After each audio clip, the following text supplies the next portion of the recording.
सूता जानासि भद्रं ते भगवान सात्वतां पते देवक्यां वसुदेवस्य जातो यस्य चिकीर्षया। हम बात कर रहे हैं नैमिषारण्य की, वो पवित्र सिद्ध भूमि जहां हजारों सालों से यज्ञ की अग्नि कभी शांत नहीं हुई थी। जरा कल्पना कीजिए उस वातावरण की जहां हवा के हर कण में समिधा की सुगंध, घी की आहुति और वैदिक मंत्रों का गंभीर नाद घुला हुआ है। यज्ञ अग्नि की हजारों लपटें मानो उस परम सत्य को छूने के लिए आसमान की ओर उठ रही थीं। वो भूमि निरंतर तप से ऊर्जित थी। वहां के पेड़ों के पत्ते भी ऐसा लगता था मानो मंत्रों के स्पंदन से कांपते हों। ऐसे गहन आध्यात्मिक माहौल में सारे ऋषियों की चेतना अब बस एक बिंदु पर, एक रहस्य पर आकर टिक गई थी। वो रहस्य जहां निराकार अपनी ही इच्छा से साकार हो जाता है। वहां शौनक आदि 88,000 ऋषि बैठे थे। उनके चेहरे यज्ञ की आग से नहीं बल्कि अपने ही अंदर के तप की सुनहरी आभा से दमक रहे थे। उनके गले में रुद्राक्ष की मालाएं उनके स्थिर शरीरों पर बिल्कुल शांत थीं।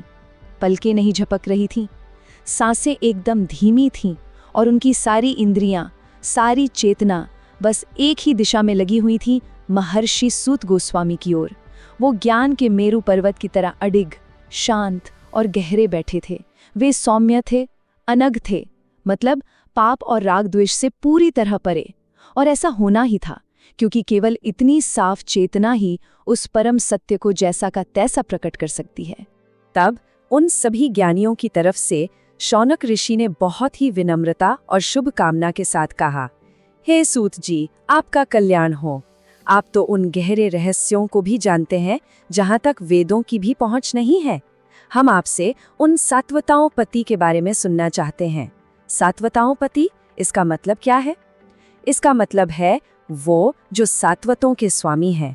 और सात्वत कौन है? सात्वत वो हैं जिनका जीवन सत्व गुण पर टिका है, जिनकी चेतना बिल्कुल निर्मल है, जो भक्त हैं, जो सरल हैं। भगवान सिर्फ उनके रक्षक ही नहीं बल्कि उनके स्वामी हैं, उनका सब कुछ है। वो उस धर्म की रक्षा करते हैं जो सात्विक है, जिसमें कोई दिखावा नहीं है, बस शुद्ध भक्ति है।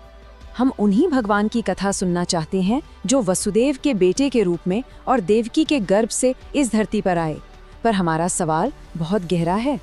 यस्य चिकीर्षया जातः, वो कौन सी खास इच्छा, वो कौन सा महान उद्देश्य था जिसे पूरा करने के लिए उन्होंने जन्म लिया? सोचिए, जो अजन्मा है, जो समय को भी चलाने वाला है, उसने जन्म क्यों लिया? जो अपनी एक इच्छा से अनगिनत ब्रह्मांड बना और मिटा सकता है, उसे एक माँ के गर्भ में 9 महीने रहने की क्या जरूरत थी? वो कौन सी चिकीर्षया थी, वो कौन सी बिना कारण की कृपा थी जिसने उस परम स्वतंत्र को भी परतंत्र होने पर मजबूर कर दिया? ऋषियों का ये सवाल दरअसल उस समय की ओर इशारा कर रहा था जब ये धरती अधर्म के बोझ से सचमुच कराह रही थी। ये बोझ सिर्फ पापियों की संख्या का नहीं था, बल्कि उन असुर स्वभाव वाले राजाओं का था जो खुद को ही भगवान मान बैठे थे। उनके अहंकार से, उनके भारी कदमों से और उनके तामसी यज्ञों के धुएं से प्रकृति का संतुलन ही बिगड़ गया था। पृथ्वी एक बेबस गाय की तरह अपनी पीड़ा सुना रही थी। उस युग में सत्य और धर्म लाचार हो चुके थे और तमोगुण ने सत्वगुण को पूरी तरह से ढक लिया था। असल में यहाँ 2 संस्कृतियों का, 2 तरह के सौंदर्य का टकराव था। एक तरफ था धर्म का सात्विक सौंदर्य, जहाँ योद्धा सोने के हल्के दिव्य कवच और रेशम के पीले वस्त्र पहनते थे। उनके हथियार जैसे दिव्य धनुष धर्म की रक्षा के लिए उठते थे, विनाश के लिए नहीं। उनके चेहरे पर तेज और करुणा का भाव एक साथ दिखता था। और दूसरी तरफ था अधर्म का तामसी आतंक, जहां राजा और योद्धा काले लोहे के भारी बेडौल कवच पहनते थे। उनके मुकुट नुकीले और डरावने होते थे। वो भारी गदा और तोमर जैसे हथियारों से कमजोरों को कुचलते थे। उनके माथे पर अहंकार का तिलक और शरीर पर युद्ध के क्रूर निशान होते थे। वे अधर्मी राजा, हाँ, बाहर से देखने में वे राजसी और शानदार थे, लेकिन उनकी आत्मा पूरी तरह से गिर चुकी थी। उनके चौड़े माथे पर ईर्ष्या और क्रोध से बना तिलक उनकी अंदर की कुरूपता को दिखाता था। उनके हाथ में जो भारी लोहे के हथियार थे, वो सिर्फ शरीर को नहीं बल्कि सत्य और धर्म को कुचलने के लिए थे। उनका जोरदार ठहाका जब मथुरा की गलियों में गूंजता तो रात का अंधेरा और भी गहरा हो जाता था। उनकी आंखों में कुछ बनाने का नहीं, सिर्फ और सिर्फ मिटा देने का सपना था। वो सत्ता के नशे में इतने चूर थे कि वो खुद को ही सृष्टि का नियंता समझने की गलती कर बैठे थे। और अब कथा उस जगह पहुंचती है जहां इस अंधेरे का अंत होना था, मथुरा का वो कारागार। सोचिए, वो भीगी, सीलन भरी पत्थर की दीवारें जिनसे लगातार पानी रिस रहा था, जहां रोशनी की एक किरण भी अंदर नहीं आ सकती थी, जहां हवा में निराशा और डर की महक थी, और उस गहरी खामोशी को तोड़ने वाली सिर्फ एक ही आवाज थी, पैरों में पड़ी भारी लोहे की जंजीरों की खनक। वो जेल सिर्फ एक इमारत नहीं थी, बल्कि उस युग के अधर्म का जीता जागता प्रतीक थी। और इस निराशा के बीचों बीच आशा के दो द्वीप थे, वसुदेव और देवकी।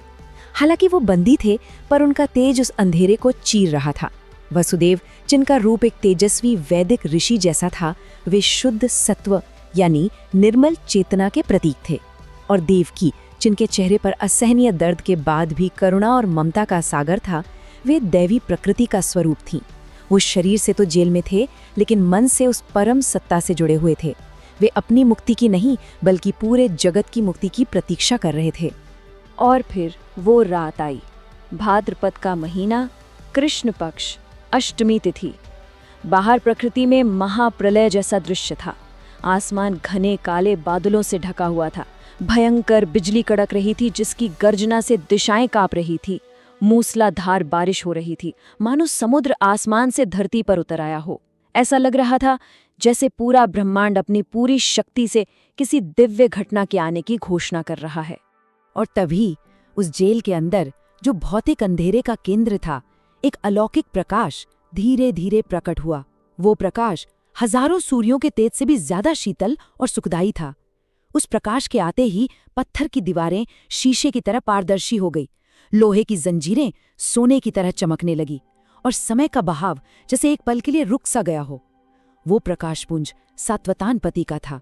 ये उनके प्रकट होने का क्षण था। और यहीं पर ऋषियों का सवाल अपने चरम पर पहुंचता है। उस परमेश्वर को, जिसके एक संकल्प से ऐसे अनगिनत प्रकाश पुंज प्रकट हो सकते हैं, उसे देवकी के गर्भ में आने की, एक शिशु की तरह रोने की और वसुदेव की गोद में सहारा लेने की क्या जरूरत थी? आखिर वो कौन सी चिकित्सा, वो कौन सी खास इच्छा थी जो इतनी शक्तिशाली थी कि उसने पर ब्रह्म को भी एक मानवीय लीला करने पर मजबूर कर दिया? क्या ये सब सिर्फ उन असुर राजाओं को मारने के लिए था? नहीं, क्योंकि संहार तो वे अपने एक संकल्प से भी कर सकते थे। तो फिर क्या इसका मकसद कुछ और भी गहरा था? क्या ये अपने भक्तों के प्रेम का जवाब देने के लिए था? क्या ये आने वाली पीढ़ियों के लिए धर्म का एक ऐसा जीता जागता, अनुकरण करने योग्य रास्ता बनाने के लिए था, जिस पर चलकर कोई भी साधारण इंसान अपने अंदर के असुर को मार सके और भगवत धाम तक पहुंच सके? वो शिशु कोई साधारण शिशु नहीं था। वो 4 भुजाओं वाले रूप में शंख, चक्र, गदा और पद्म धारण किए हुए प्रकट हुआ। उनके सीने पर सुनहरी कौस्तुभ मणि और श्रीवत्स का चिन्ह था। कमर में रेशमी पीतांबर और सिर पर मोर पंख से सजा चमकता हुआ मुकुट था। ये जन्म नहीं था, ये प्राकट्य था। साक्षात पर ब्रह्म अपने पूरे ऐश्वर्य के साथ अपने भक्तों के सामने प्रकट हुए थे। भगवान के कहने पर जब वसुदेव ने उस शिशु को गोद में उठाया, तो एक अद्भुत लीला शुरू हुई। जेल के भारी लोहे के ताले और दरवाजे अपने आप खुल गए। पहरेदार गहरी नींद में डूब गए। बाहर उफनती हुई यमुना नदी ने अपने स्वामी के चरण छूने के लिए अपना बहाव शांत कर लिया और 2 हिस्सों में बंटकर रास्ता दे दिया। शेषनाग ने अपने फनों से बारिश से उनकी रक्षा की। वो दृश्य बहुत ही वेगवान और दिव्य था। बिजली की चमक में वसुदेव के मजबूत कदम और उनकी गोद में तीनों लोकों का प्रकाश, जो अंधेरे को चीरता हुआ गोकुल की ओर बढ़ रहा था। एक तरफ था वो असुर राज कंस, जो अपने भारी कवच, लोहे के हथियारों और विशाल सेना के दम पर खुद को अजेय समझता था, और दूसरी तरफ था ये नन्हा सा बालक। भगवान ने ये साबित कर दिया कि असली शक्ति तामसी बल में नहीं, बल्कि सात्विक प्रेम में है। उस बालक की एक भोली सी मुस्कान में इतनी शक्ति थी कि वो ब्रह्मांड के सारे असुरों के अहंकार को चकनाचूर कर सकती थी। उसकी शक्ति समर्पण में थी, अहंकार में नहीं। तो समझिए, ये जन्म सिर्फ एक ऐतिहासिक घटना नहीं है, ये एक बहुत गहरे आध्यात्मिक सत्य का प्रतीक है। वसुदेव प्रतीक हैं शुद्ध सत्व या निर्मल चेतना के। देव की प्रतीक है दैवीय प्रकृति या ईश्वर की ओर झुकी हुई वृत्ति की। जब किसी साधक के हृदय रूपी जेल में सांसारिक इच्छाओं के पहरेदार सो जाते हैं और जब शुद्ध चेतना का दैवीय प्रकृति से मिलन होता है, बस तभी परमात्मा का प्राकट्य संभव है। ये हर साधक के लिए एक आंतरिक संदेश है। ऋषियों की ये जिज्ञासा सिर्फ बीते हुए कल के लिए नहीं थी, बल्कि आने वाले कल के लिए थी। वे जानते थे कि आने वाले कलयुग में जब हर जीव अज्ञान और दुख की जेल में बंदी होगा, जब वो अपनी इच्छाओं और कर्मों की जंजीरों से जकड़ा होगा, तब भगवान की यही जन्मलीला उसके लिए उम्मीद की किरण बनेगी। यह कथा हर उस आत्मा की कहानी है जो बंधन में है और मुक्ति का इंतजार कर रही है। तो वो चिकीर्षया, वो महान उद्देश्य अब साफ था। मकसद सिर्फ बाहरी असुरों को मारना नहीं, बल्कि इंसान के अंदर बैठे काम, क्रोध, लोभ रूपी असुर को मारना था। मकसद आने वाली पीढ़ियों के लिए भक्ति और धर्म का एक आसान रास्ता बनाना था। ये दिखाना था कि सच्ची शक्ति समर्पण और प्रेम में है, अहंकार और बल में नहीं। और सबसे बढ़कर अपने भक्तों के प्रति अपने असीम, बिना शर्त वाले प्रेम को प्रकट करना था और कलयुग के घने अंधेरे के लिए एक ध्रुव तारे की तरह रोशनी प्रदान करना था।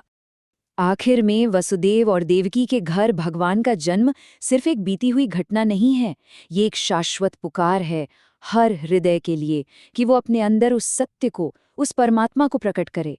ये श्लोक श्रीमद् भागवत महापुराण के उस महासागर का प्रवेश द्वार है जहाँ से कृष्ण लीला का रहस्य शुरू होता है।